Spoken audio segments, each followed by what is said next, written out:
Study IQ IAS, आपका selection हमारा mission. Money has evolve into different forms. Commodity को money treat किया जाता था, खासकर सॉल्ट हो गया, कुछ मेटल्स हो गए, बीड्स वगैरह हो गई, इन चीजों को एज अ मनी इस्तेमाल किया जाता था। And I am asking them कि ये सॉल्ट मेरे से ले लो एंड देन आप जो है टमाटर इसके बदले आप मुझे दे दो। Money has evolve over the period of time. 98 rupees में दोस्तों 10 ग्राम गोल्ड मिलता था 1950s में। Just understand how RBI gauges the money supply in the economy. Friends, money is a thing which everybody wants, but nobody really understands it.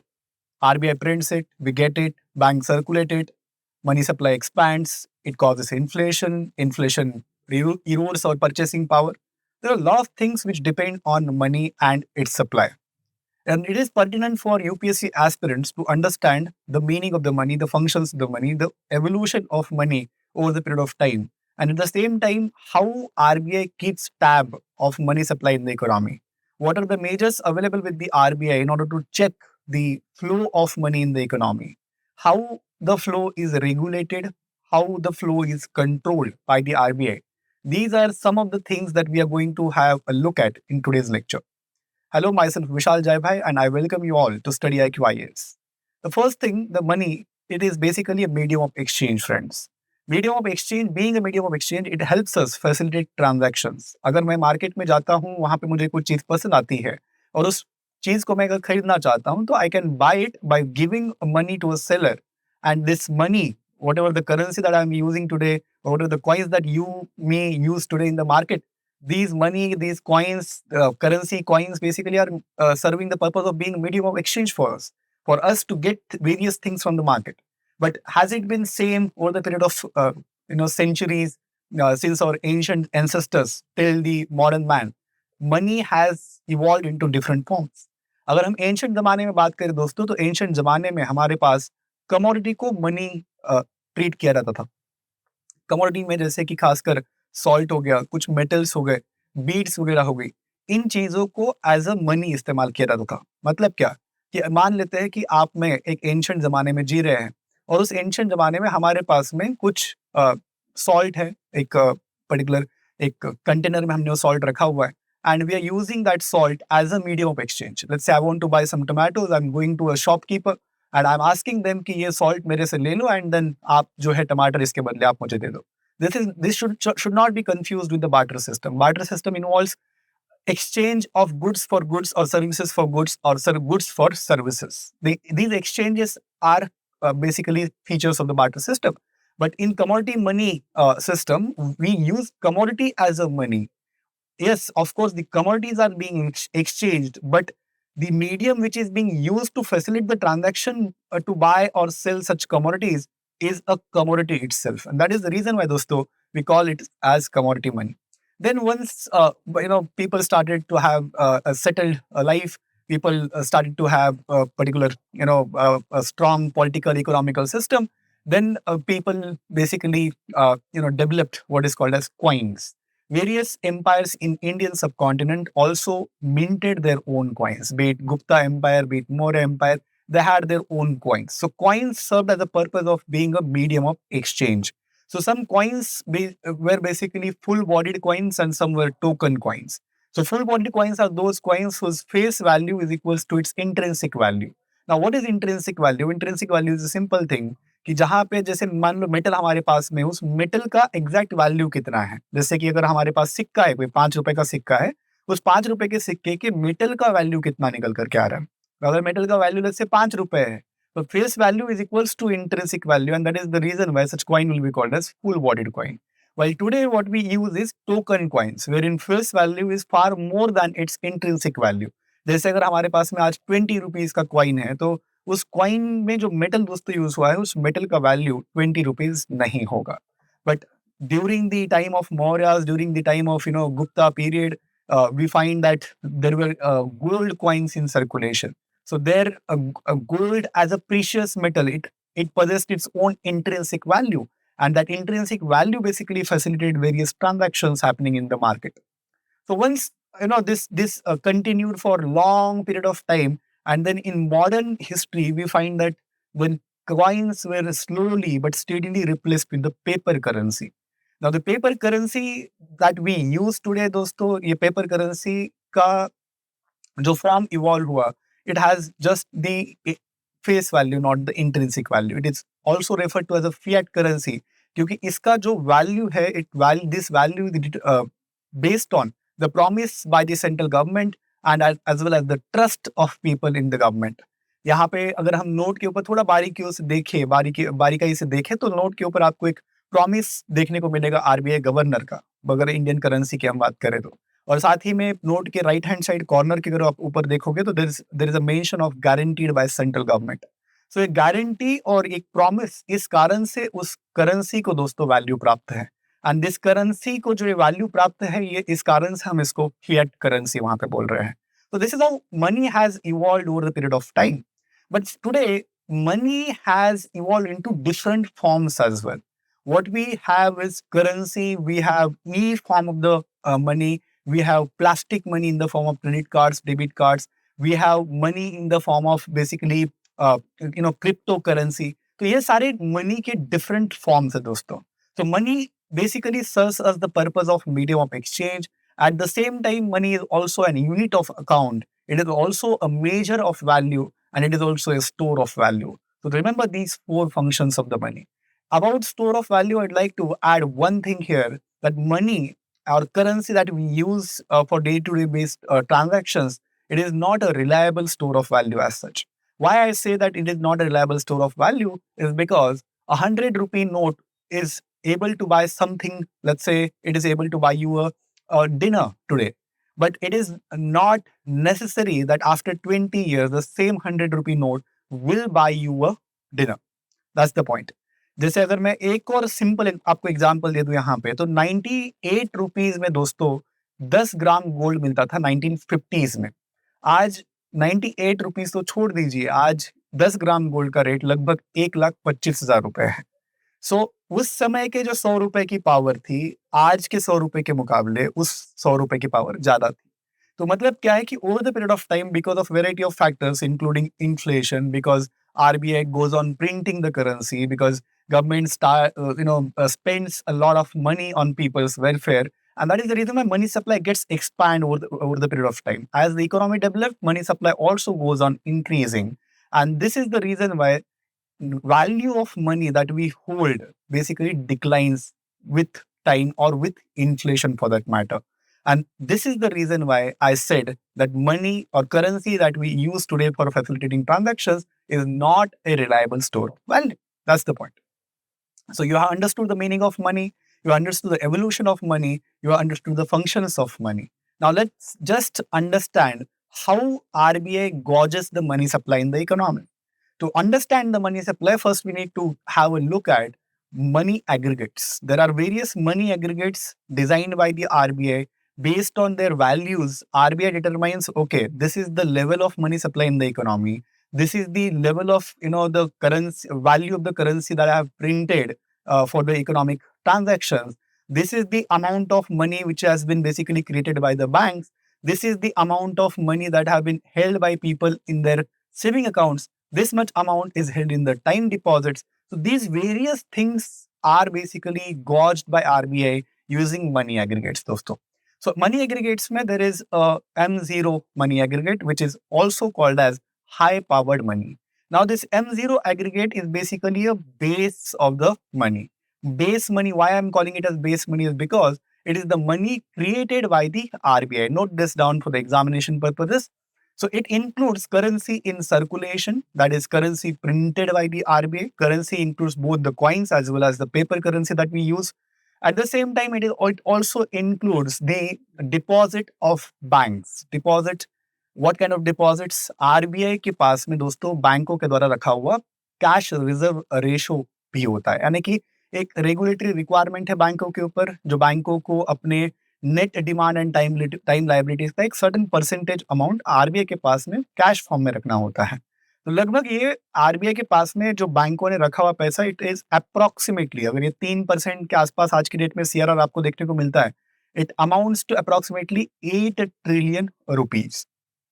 So currency in circulation जो RBI ने print की हुई है, These bankers deposits with the RBI, this reserves basically, and other deposits with the RBI. Other deposits with the RBI means the deposits of various international financial institutions like IMF, deposits of quasi-government bodies such as various statutory bodies or constitutional bodies under the government of India, the government of the states, and accounts basically money deposited by various state governments and the central government. These things constitute what is called as other deposits under M0 of the RBI. It is also dosto called as high-powered money. Why it is called as high-powered money? Nobody will tell you this. I'm going to tell you this. High-powered money, M0 is referred to as high-powered money is because based on this, extent of M0, money is going to be created in the economy. The level of M0 is going to determine the level of money supply in the economy. Now, you'll be understanding the money supply in just 2 minutes. Now, let's move on to the second money aggregate that RBI gauges RBI have a look at, which is referred to as M1. Now, this M1 includes basically the saving accounts में जो लोगों ने पैसा रखा हुआ है, that पैसा, currency in circulation, currency with public, and currency of public with banks in the form of saving accounts is what is included under M1. So, dosto, M1 is often referred to as narrow money. Why M1 is referred to as narrow money is because narrow money ka meaning hota hai, dosto, it is easily available for transactions. Let's say I have some amount of money in my bank account. Let's say saving account. Let's say I have 10,000 rupees. I can go at any time of my choice, any ATM of my choice, and I can withdraw any amount of my choice, provided that it is up to 10,000 rupees. This is the reason why we say that it is very liquid in nature. Why it is liquid in nature is because I can use it for my economic transactions at any time. This is the reason why it is more liquid in nature. So it is referred to as narrow money, this M1 aggregate. Remember this. Now let's jump on to the M3 aggregate because M2 and M4 aggregates are basically related to post office saving accounts M2 and post office time deposits M4. Not necessary from exam point of view. That is the reason I'm going to waste your and my time on the M2 and M4. But M3 is of specific relevance to us. M3 includes M1. जो भी चीजें M1 में थी वो सारी चीजें आ जाएगी. M1 में क्या क्या था? करेंसी इन सर्कुलेशन था, करेंसी विद पब्लिक था, साथ ही में यहाँ पे currency of public with banks in the form of saving accounts और current accounts for that matter and other deposits with the RBI. These 4 things were part of M1. Now in M3, M1 के सारी चीजें आ जाएगी, साथ ही में बस बैंकों के पास में जो लोगों ने एफडी में पैसा रखा हुआ है दोस्तों, वो एफडी वाला पैसा भी इसमें आ जाएगा. यानी कि जो हमने टाइम डिपॉजिट्स में कुछ 5 साल, 7 साल, 8 साल के लिए जो भी पैसा बैंक के पास में रखा हुआ है, that will also be added to M1 when we are calculating M3. Now, as compared to M1, M3's liquidity is lesser because अगर मैंने किसी बैंक में अपना FD बना के रखा हुआ है and it is for let's say 4 or 5 years, that money is not easily available for me for committing transactions. This is precisely the reason why it is less liquid in nature compared to M1. And it is M3 because it involves all the money which has been created by the banks as well as the RBI. It is called as broad money. M3 is referred to as broad money. So 3 points you need to remember for match the pair type of questions. M0 is high-powered money. High-powered money, I have told you the reason why it is called as high-powered money. M1, narrow money. Reason भी आपको पता है. M3, broad money, told you the reason. So these 3 things you need to remember. एक और चीज आपको पता होनी चाहिए. M0 is basically what is created by the RBI, while M3 includes the creation of RBI plus creation of banks. Now, what do I mean by creation of banks? And this is where it gets interesting, दोस्तों. जब RBI 1,000 रुपए print करता है तो RBI के द्वारा ये print किया हुआ पैसा हम आपके लोगों तक कैसे पहुंचता है, ये चीज आपको, ये कंसेप्ट को थोड़ा डिफरेंशिएट करने के पहले समझ में आना जरूरी है. I'll briefly tell you the story of the journey of money from printing presses of the RBI to your wallets. So journey of money starts from printing presses which are located at 4 locations in India. In Western India, it is one of the printing press is situated, which is in Nasik, Maharashtra, state of Maharashtra. other one is in Devas, which is in Madhya Pradesh, one is in South India, Mysore, which is in Karnataka, and one in eastern part of the country in Salbani in the state of West Bengal. So these four printing presses, out of these four, two printing presses, Nasik and Devas one, are owned by the government of India's entity called as Securities Printing and Minting Corporation of India Limited. Other two presses, Mysore and Salbani, they are owned by Bharatiya Reserve Bank Note Mudran Private Limited, a wholly owned subsidiary of the RBI. Now these four printing presses, दोस्तों, इनको location भी अगर आप देखोगे तो ऐसा location choose किए गए जहां से मनी सर्कुलेशन में, करेंसी सर्कुलेशन में दिक्कतें ना आए, लॉजिस्टिकली वो आसान हो, ये पर्पज वहां पे रखा गया है। एक बार ही जब आरबीआई मनी कितना करेंसी प्रिंट करना है ये डिसीजन लेता है तो इन चार जगह के ऊपर उसकी प्रिंटिंग होना शुरू हो जाती है। लेकिन दोस्तों ये डिसीजन आरबीआई किस बेसिस के ऊपर लेता है कि M3 बेसिकली कितना है अभी फिलहाल इकोनॉमी के अंदर, कंज्यूमर प्राइस इंडेक्स कंबाइंड, ये सीपीआई सी का क्या उसका इंडेक्स दिखा रहा है, whether it is on an increasing trend or a decreasing trend, that is inflation economy के अंदर बढ़ रहा है, कम हो रहा है। अगर इन्फ्लेशन ज्यादा मात्रा में बढ़ रहा है तो then RBI will not take a decision of printing more money, but if inflation is not on the rise, economy is facing stagnating tendencies, there are basically slowdown tendencies in the economy, RBI may think of expanding the money availability in the economy by printing more currency. So this is how RBI basically, broadly speaking, takes a decision whether to print or not the money or the currency for that matter. ₹1 के note छोड़ करके बाकी सारी currency को print करने की जिम्मेवारी RBI के ऊपर दे दी गई है आरबीआई एक्ट 1934 के हिसाब से। तो ये चार जगह पे जब प्रिंटिंग होती है दोस्तों, इसके बाद आरबीआई के 19 रीजनल ऑफिसेस भारत के अंदर मौजूद है। उन रीजनल ऑफिसेस में करेंसी वहां पे पहुंचाई जाती है। करेंसी वहां पे पहुंचने के बाद आरबीआई के 2500 से ज्यादा करेंसी चेस्ट्स मौजूद है अलग अलग बैंकों के अंदर। जो कमर्शियल बैंक है बेसिकली एसबीआई है, आईसीआईसीआई जैसी बैंक है, इन बैंकों के पास में फिर वो रीजनल ऑफिसेस से पैसा वहां पे आरबीआई के द्वारा सर्कुलेट किया जाता है। बट ये जो पैसा प्रिंट हुआ, फिर रीजनल ऑफिस गया, फिर आपके ये करेंसी चेस्ट में पहुंचा जो कि कमर्शियल बैंकों के पास में है, अभी भी पैसों की जो ओनरशिप है दोस्तों, it is with RBI. Remember this point.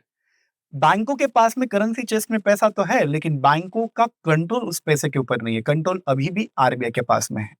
अगर बैंकों को वो पैसा लेना है तो bank will utilize various tools through which banks will borrow money from the RBI, and some of these tools are what is popularly referred as quantitative tools of the monetary policy. Quantitative tools में दोस्तों एक चीज आपने पढ़ी होगी या फिर आपने सुनी होगी, which is referred to as repo rate, which is basically a repurchase agreement. Remember this with a very keen focus. Repo rate is basically an interest rate paid by the banks to the RBI for borrowing money for a very short period of time by putting some government securities as a collateral with the RBI. Now, this is a very simple definition of what is a repo rate. बहुत ही और इसको simplify करा जाए तो एक ऐसा rate जिसके ऊपर बैंक के आरबीआई से कुछ कर्जा ले रही है, उधार ले रही है, और वो उधार लेने के लिए जो कि इंटरेस्ट दिया जा रहा है बैंकों के द्वारा, वो इंटरेस्ट रेट मतलब रेपो रेट है। जब बैंक ऐसा कर्जा लेगी तो कुछ सिक्योरिटी वहां पे रखनी पड़ेगी आरबीआई के पास में, और सिक्योरिटी के फॉर्म में गवर्नमेंट सिक्योरिटीज वहां पे रखी जाएगी। जो qualified government securities RBI allow करेगा उन सिक्योरिटीज को रखा जाएगा। इसके अलावा दोस्तों एक और बारीकी वाला पॉइंट, एक और एक माइन्यूट पॉइंट हमें याद रखना चाहिए यहाँ पे कि this borrowing is permitted for a very short period of time. Usually this borrowing का जो टेन्योर होता है दोस्तों, 1 दिन का मात्र टेन्योर होता है जनरली स्पीकिंग। लिमिट कुछ होती है कि इसके ऊपर, तो लिमिट एज सच कुछ लिमिट नहीं होती है। आपको जितना आपके पास गवर्नमेंट सिक्योरिटी है, जितने वैल्यू का, उतना आप रख लीजिए, उतना आप लोन वहां पे आरबीआई से प्राप्त कर सकते हैं। जनरली 1 दिन के लिए होता है, बाकी 7 दिन 14 दिन के भी रेपो वहां पे ऑप्शंस अवेलेबल होते हैं। और एक LTRO यानी कि लॉन्ग टर्म रेपो ऑपरेशंस भी आरबीआई कैरी आउट करते हैं, तो थोड़ा सा 1 साल वगैरह से ज्यादा के पीरियड के लिए भी आप बैंक के जो है आरबीआई से बोरोइंग कर सकती है। ये हो गई बात एक टूल की। मॉनेटरी पॉलिसी के अंदर क्वांटिटेटिव टूल्स, उसमें एक tool which was repo rate, वो टूल के थ्रू करेंसी चेस्ट में से कुछ पैसा बैंक के अपने पास ले सकती हैं। जब बैंकों ने ये पैसा अपने पास ले लिया तो उस पैसे का आचार तो बैंकों ने डालना है नहीं, वो पैसा लोन के फॉर्म में बैंक के आप मेरे जैसे लोगों तक पहुंचाती है। जैसे भी अपनी रिक्वायरमेंट होती है, we go to the bank, we approach the bank with the purpose of basically doing a business, buying a car, buying a house, or personal purposes और एजुकेशनल पर्पसेस। तो अलग अलग पर्पसेस के लिए हम बैंकों से लोन एक्सेस करते हैं। By accessing that loan we do various kinds of economic activities. Once we access the loan, we do certain economic activities. In those economic activities, the money, whatever that we have borrowed from the bank, we utilize that money. That utilized money may exchange hands, and whatever the entity or a person who has got money from you, which you have borrowed from the bank, that person may deposit the same amount of money with either the same bank from whom you have borrowed or with a different bank. ये point बड़ा important है note करने के लिए। जो हमारी पूरी कहानी शुरू हुई थी ये कि जो money created by the RBI and money created by the bank, वो कहानी से मैं यहाँ तक दोस्तों अभी पहुंचा हूँ। अब ये जो पैसा मान लेते हैं कि मैंने बैंक के पास गया, मैंने बैंक से 10,000 रुपए का लोन लिया और 10,000 रुपए के साथ में मैंने एक छोटा सा किराना शॉप ओपन किया। अब जब ये किराना शॉप दोस्तों मैंने ओपन किया 10,000 रुपए के अपने लागत के साथ, कैपिटल के साथ में, तो मैंने कंस्ट्रक्शन के लिए कुछ चीजें वहां पे शायद यूज करी होगी, या फिर मैंने कुछ हो सकता है कि रेंट के लिए कुछ चीजें यूज करी होगी, अगर कंस्ट्रक्शन नहीं किया है तो कुछ उसमें जो रॉ मटेरियल वगैरह जो मुझे चाहिए था फर्नीचर वगैरह का, वो शॉप इस्टेब्लिश करने के लिए मेरा सारा 10,000 रुपये वहां पे चला गया। बाकी मैंने अपने पास की कुछ सेविंग्स उसमें लगा ली। But the point here was कि 10,000 रुपए जो मैंने बोरो करे बैंक से, उसमें जो सारी चीजें हैं मैंने मान लो 5,000 रुपए रेंट में दे दिए और 5,000 रुपए का मैंने रॉ मटेरियल खरीदा। अब अगर 5,000 रुपए रेंट में कोई सुरेश है, उस व्यक्ति से मैंने 5,000 रुपए पे मकान लिया हुआ है, शॉप ली हुई है, 5,000 रुपए उनको रेंट में दे दिए। सुरेश जी की जो बैंक है और मेरी बैंक है, मान लो कि इत्तेफाक से बैंक सेम है। सुरेश जी को ये 5,000 रुपए जो रिसीव हुए उन्होंने बैंक में डिपॉजिट कर लिए, और जो 5,000 रुपए मैंने यहाँ पे फर्नीचर शॉप वाले को दे दिए, उन्होंने कोई और उनकी बैंक है, उन्होंने अपने बैंक में वो 5,000 रुपए डिपॉजिट कर ली। बैंक के पास इनिशियली 10,000 रुपए थे। 10,000 रुपए मैंने लिए, तो अब ये मेरे नाम पे चढ़ गया है लोन। लेकिन यही 10,000 रुपए मैंने एक सुरेश को दिए, एक रमेश को दिए, उसमें से 5-5 हज़ार रुपए का हिस्सा। अब ये 5-5 हज़ार फिर से बैंक के पास में चले गए, एक प्रकार से देखा जाए तो। तो ये जब 5-5 हज़ार रुपए दोस्तों बैंक के पास में चले गए, बैंक अगेन उन पैसों का आचार नहीं डालेंगे। Bank will mobilize those deposits in the form of loans, in the form of credit, and this is how banks create basically credit. This is how bank create money in the economic system. अगर वो 10-5-5 हज़ार रुपए उन्होंने bank में जमा किए, फिर मेरे जैसा कोई उठ करके चला गया वहां पे, और फिर बैंक ने उनको कुछ 9,000 रुपए का, 8,000 रुपए का लोन दे दिया। अब मैं यहाँ पे 9,000 8,000 क्यों बोल रहा हूँ? क्योंकि बैंक के पास में जो भी डिपॉजिट्स आप करते हो, उसका कुछ हिस्सा बैंकों को रिजर्व्स में मेंटेन करना पड़ता है। ऐसा नहीं है ना कि डिपॉजिटर्स ने पैसा रख दिया और सारा का सारा पैसा बैंक के अगर आगे मोबिलाइज कर देगी, तो ऐसे में तो फिर बैंकों के ऊपर प्रॉब्लम क्रिएट हो जाएगी। बैंक के बहुत एग्रेसिव लेंडिंग करेगी, तो फिर डिपॉजिटर्स अगर बैंकों को पैसा मांगने के लिए पहुंचेंगे, तो बैंकों के पास कुछ रिजर्व्स वहां पे होना जरूरी है। This is precisely the reason why banks maintain what is called as cash reserve ratio and statutory liquidity ratio. CRR की और एसएलआर की मैंने थोड़ा सा सीआरआर का आपको कंसेप्ट बताया था। दोनों चीजें देखो दोस्तों, सिंपल सी बात है। सीआरआर मतलब एक ऐसा परसेंटेज जो बैंक के, परसेंटेज ऑफ एनडीटीएल जो बैंक के आरबीआई के पास में कैश फॉर्म में मेंटेन करती है। एसएलआर मतलब एक ऐसा percentage of NDTL, net demand and time liabilities, जो बैंक के अपने खुद के पास थोड़े से लिक्विड एसेट्स में मेंटेन करती है, जैसे कैश हो गया, गोल्ड हो गया, या फिर गवर्नमेंट सिक्योरिटीज हो गया। सीआरआर के अंदर जो पैसा बैंकों ने रखा हुआ है, उसके ऊपर बैंकों को कोई इंटरेस्ट मिलता नहीं है। एसएलआर के अंदर जो पैसा बैंकों ने इन्वेस्ट किया हुआ है, उसके ऊपर बैंक के रिटर्न्स कमा सकती है, बिकॉज अगर गवर्नमेंट सिक्योरिटी में आपने इन्वेस्ट करा हुआ है, तो आप एक फिक्स रिटर्न्स वहां पे कमाते हो। तो दोस्तों इस प्रकार से बैंक के जो है क्या है कि थोड़ा रिजर्व वहां पे मेंटेन करेगी, और बचा हुआ पैसा जो है आगे लोन के फॉर्म में देगी। मान लो कि 800-900 फिर किसी को लोन दे दिया, मेरे जैसे लोग इंसान को, फिर उसने अपनी एक शॉप लगा ली, उसने फिर और कोई ट्रांजेक्शन वहां पे कर लिए 9,000 8,000 रुपए के साथ में, फिर उन जिन लोग को भी उसने पैसा दे दिया जो भी चीजें खरीदने के लिए, उन्होंने फर्दर वो बैंक में गए और बैंक में जाकर के उन्होंने जमा कर दी। फिर बैंकों ने उसको फर्दर मोबिलाइज करना शुरू कर दिया। तो इससे क्या है दोस्तों, मनी मल्टीप्लाई होता जा रहा है। तो M0 जो हमारा ओरिजिनली था, वो M0 अब बैंकों के थ्रू, बैंकों के थ्रू मतलब बैंकों के, बैंक के जो इंटरमीडियरीज है एक प्रकार से बीच में बैठी हुई है, between the regulatory body RBI and common people of India. तो जब यहाँ से पैसा बैंकों के पास में जाता है प्रिंट होकर के, तो ये बैंक के अलग अलग एंटिटीज को लोन देकर के उस पैसे को मल्टीप्लाई करती है। This is what is called as money multiplier in the economy. Money multiplier बहुत सिंपल सी चीज है दोस्तों। यहाँ पे क्या है कि 1 by रिजर्व रिक्वायरमेंट्स, ये मनी मल्टीप्लायर का एकदम सिंपल फॉर्मूला है। 1 डिवाइडेड बाय लेट्स से 10% आपकी रिजर्व रिक्वायरमेंट है, तो आप 1 रुपया जो आरबीआई ने प्रिंट करके बैंकिंग सिस्टम में डाला, M0 में 1 रुपए का addition may have an effect of creating money supply of up to 10 rupees. ये बात याद रखिए, क्योंकि मनी मल्टीप्लायर जो है वो रिजर्व रिक्वायरमेंट के ऊपर डिपेंड करता है। तो अगर रिजर्व रिक्वायरमेंट को कम कर दिया जाए तो वहां पे मनी सप्लाई इकोनॉमी के अंदर कम होने वाला है, और अगर रिजर्व रिक्वायरमेंट को बढ़ा दिया जाए तो वहां पे रिजर्व रिक्वायरमेंट को अगर बढ़ा दिया जाए तो आपका मनी सप्लाई जो है इकोनॉमी के अंदर कम होने वाला है, और अगर रिजर्व रिक्वायरमेंट को कम कर दिया जाए तो बैंकों के पास फंड्स की अवेलेबिलिटी होने के कारण मनी सप्लाई इकोनॉमी के अंदर बढ़ने वाला है। तो ये सिंपल सी बात है। तो मनी मल्टीप्लायर का फॉर्मूला क्या है? 1 by reserve requirements. Money supply दोस्तों फिर क्या हो जाएगा? मनी सप्लाई कहाँ से इन्फ्लुएंस हो जाएगा कि टोटल M0 कितना था आपका, और M0 के बाद फिर आपका मनी मल्टीप्लायर वहां पे कितना था। अगर M0 आपका एक आंकड़ा है, जैसे कि आज की डेट में M0 हमारे पास में लगभग 48 ट्रिलियन रुपीज का M0 का वैल्यू निकल करके आता है। 48 ट्रिलियन इंटू आप मनी मल्टीप्लायर करोगे इंडियन इकोनॉमी के लिए, विच इज अप्रोक्सीमेटली 5.5% के आसपास, तो वो 48 इंटू 5.5 रुपए तक के एक्सटेंट तक वहां पे मनी सप्लाई इकोनॉमी के अंदर क्रिएट किया जा सकता है।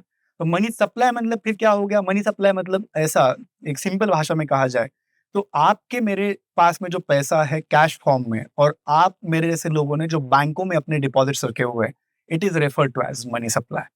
तो इसी चीज के ऊपर दोस्तों यूपीएससी ने एक क्वेश्चन पूछा कि अगर कोई व्यक्ति अपने बैंक डिपॉजिट में से, बैंकिंग अकाउंट में से अगर 1 लाख रुपए विदड्रॉ करे, तो इस 1 लाख रुपए विदड्रॉल के कारण ओवरऑल मनी सप्लाई के ऊपर कितना, क्या इम्पैक्ट होगा? क्या मनी सप्लाई 1 लाख से बढ़ेगा, 1 लाख से कम हो जाएगा, या मनी सप्लाई बदलेगा ही नहीं? तो आंसर दोस्तों इसका बड़ा सिंपल है। आंसर इसका आता है, इसका कोई इम्पैक्ट मनी सप्लाई के ऊपर नहीं पड़ेगा।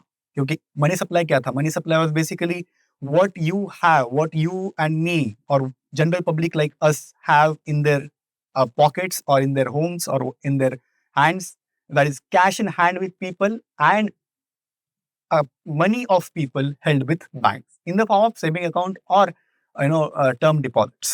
तो ये दो चीज है। अगर मैं दूसरे फैक्टर में से, सेविंग अकाउंट में से 1 लाख माइनस करके कैश इन हैंड बढ़ा देता हूँ, तो ओवरऑल तो दोस्तों मनी सप्लाई मेरा सेम ही है। तो मनी सप्लाई एग्जैक्टली बढ़ेगा कब? जब मनी सप्लाई तब बढ़ेगा जब इकोनॉमी के अंदर आरबीआई ज्यादा पैसा प्रिंट करेगा और वो पैसा बैंकों के पास में देगा। मनी सप्लाई तब बढ़ेगा जब लोगों के पास में जो कैश में लोगों ने पैसा होल्ड करके रखा हुआ है, उनके अंदर अगर बैंकिंग हैबिट्स हम कल्टीवेट करें, तो वो बैंकिंग हैबिट्स के कारण बैंकों के पास में डिपॉजिट्स बढ़ेंगे, और डिपॉजिट बढ़ने के कारण उन डिपॉजिट्स को जब बैंकें मोबिलाइज करेंगी तो फिर वहां पे M3 के अंदर भी एक्सपेंशन देखने को मिलेगा। M3 के अंदर एक्सपेंशन कैसे? क्योंकि आप फिर सेविंग अकाउंट में या तो पैसा डालोगे, या तो फिर आप अपना FD करके रखोगे। एंड आपने अगर एक बारी बैंक के पास में पैसा रखा, तो बैंक के फिर वो आगे किसी को लोन में दे देगी, वहां से जो भी एक्टिविटीज होगी, इकोनॉमिक एक्टिविटीज, उसके थ्रू फिर पैसा घूम फिर के फिर से बैंकिंग सिस्टम में आ जाएगा, provided that people have been integrated with the banking system, provided people have their bank accounts, provided people are using banking system, money supply will basically increase। तो मनी सप्लाई इंक्रीज करने के पीछे दो important factors आपको याद रखने चाहिए, in fact 3 factors याद रखने चाहिए। नंबर 1 इज M0 का लेवल क्या है, मनी मल्टीप्लायर इकोनॉमी के अंदर क्या है, और क्या लोगों की बैंकिंग हैबिट्स बढ़ रही है, कम हो रही है, डिपॉजिट्स का लेवल वहां पे बढ़ रहा है या फिर कम हो रहा है। तो दोस्तों ये 3 चीजें काफी हद तक मनी सप्लाई को वहां पे इम्पैक्ट करती है। तो अगर मान लीजिएगा कि आरबीआई ने पैसा ज्यादा मात्रा में प्रिंट कर लिया, और अब ये हो गया कि इकोनॉमिक एक्टिविटीज हो नहीं रही है, और क्या है कि लोग जो है पैसा अपने पास में रखे हुए हैं, ज्यादा मात्रा में पैसा वहां पे छापा गया है, लोग ज्यादा मात्रा में डिमांड वहां पे कर रहे हैं, अगर इकोनॉमिक एक्टिविटीज हो रही है मान लेते हैं ज्यादा, तो ऐसे में होगा क्या कि जब वस्तुओं की और सेवाओं की डिमांड आप ज्यादा मात्रा में करोगे, लेकिन उतने पेस के ऊपर प्रोडक्शन अगर उन चीजों का नहीं हो रहा है, तो ऐसे में for the same quantity of goods or for the same quality of services you may be offering to pay extra amount। ये बात हो जाती है। And once people start offering extra amount because they have more money with themselves for the same quantity of things or for same quality of services, तो ऐसे में उन सेवाओं की और उन गुड्स की कीमतें दोस्तों धीरे धीरे ही सही बढ़ना शुरू हो जाती हैं। जब जनरली स्पीकिंग सब इकोनॉमी के अंदर जो गुड्स एंड सर्विसेज ट्रांजैक्ट की जा रही है, खरीदी जा रही है, बेची जा रही है, जब इनके प्राइसेस में हमें धीरे धीरे एक बढ़ाव देखने को मिलता है, एक इंक्रीजिंग रेट हमें देखने को मिलता है, तो इसी स्थिति को दोस्तों हम इकोनॉमी के अंदर इन्फ्लेशन कहते हैं। जब इन्फ्लेशन इस कारण से है कि मनी सप्लाई बढ़ा हुआ है, तो then RBI will come into action by using what is called as contractionary monetary policy, and RBI will basically decrease the availability of money in the economy. तो ये अवेलेबिलिटी ऑफ मनी इकोनॉमी के अंदर कैसे कम करी जाएगी? Again by increasing the rate of interest with which banks are borrowing, by constricting or by contracting the lending space available with the banks. RBI will influence basically the money supply or availability of money in the economy. Inflation को tackle करने में जितनी महत्वपूर्ण भूमिका RBI की है, उतनी ही या फिर थोड़ा सा कम महत्वपूर्ण भूमिका सरकार की भी होती है. ऐसे टाइम पे सरकार जो है अपनी जो एक्सेसिव एक्सपेंडिचर, जो वेलफेयर एक्सपेंडिचर सरकार कर रहा है, फिर वेस्टफुल एक्सपेंडिचर सरकार कर रहा है, उसको कट डाउन करना जरूरी होता है. फिस्कल कंसोलिडेशन का पाथ सरकार को वहां पे फॉलो करना जरूरी होता है. जब सरकार ऐसा फिस्कल कंसोलिडेशन का पाथ फॉलो करती है तो सरकार may bring in some tax reform, सरकार may bring in some reforms with respect to implementation of subsidies, some administrative reforms in order to rationalize basically the expenditure and in order to increase what is called as tax collection by increasing the or widening the tax base available in the country. So this is how then money is basically taken out from our pockets. Some schemes will be brought in by the government of India wherein those schemes will be made attractive for people for investing their money into.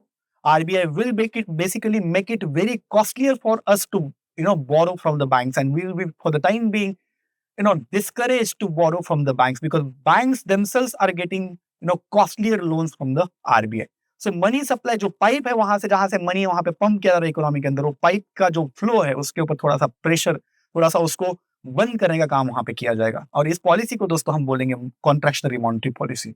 इसके opposite में अगर economy के अंदर money supply कम है, economy के अंदर पैसों की डिमांड बढ़ रही है क्योंकि लोगों को पैसा वहां पे चाहिए इकोनॉमिक ट्रांजैक्शंस करने के लिए, if there is not enough money in the economy, it will hamper basically what is called as economic growth. It will basically cause economic slowdown in the economy, and this is the reason why then RBI will be inclined to pump money in the economy. जो पैसे का जो pipe है वहां से, उस पैसे के पाइप से flow of money will be basically increased by the RBI. Now this is how RBI basically regulates the flow of money in the economy through the policy called as monetary policy. हमने यहाँ पे money की बात करी, functions की बात करी, उसके एवोल्यूशन की बात करी, मनी सप्लाई की बात करी, मनी एग्रीगेट्स में M0, M1, M3 की हमने बात करी दोस्तों. और उसके बाद हमने समझा कि बैंकों के द्वारा कैसे क्रेडिट क्रिएशन वहां पे किया जाता है. जब मनी सप्लाई बढ़ता है तो आरबीआई की कौन सी पॉलिसी वहां पे एक्शन में आती है, और जब मनी सप्लाई कम होता है तो फिर आरबीआई किस टाइप के स्टेप्स वहां पे लेता है. I hope you enjoyed this lecture, and this lecture, remember friends, is very important from Trillium's point of view. Thank you very much. Study IQ IAS, आपका सिलेक्शन हमारा मिशन.